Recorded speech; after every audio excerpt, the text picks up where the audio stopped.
రామాయణం దేవుడి కథ అని చదివారనుకోండి, రాముడు దేవుడు గనక అలా చేశాడు, మనం దేవుడు కాంగా అని వదిలిపెడతారు. రామాయణం ఒక మనుష్యుని కథ అని మీరు చదివితే ఏ కష్టం రానివ్వండి, ఏ సుఖం రానివ్వండి, అప్పుడు రాముడు ఎలా ప్రవర్తించాడో మీరు అలా ప్రవర్తించడమే ధర్మం. అందుకే ధర్మ ప్రతిపాదకమైనటువంటి గ్రంథము రామాయణం.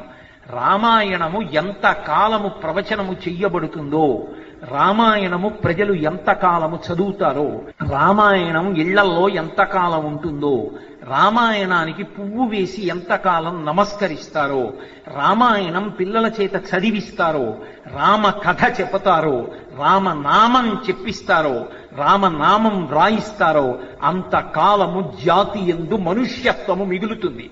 ప్రపంచానికంతటికీ మనుష్యుడంటే ఇలా బ్రతకాలి అంటే ఒక్క భారతదేశ సంస్కృతి వికసనము, వైభవము, ప్రవాహము చేత అది సాధ్యపడుతుంది.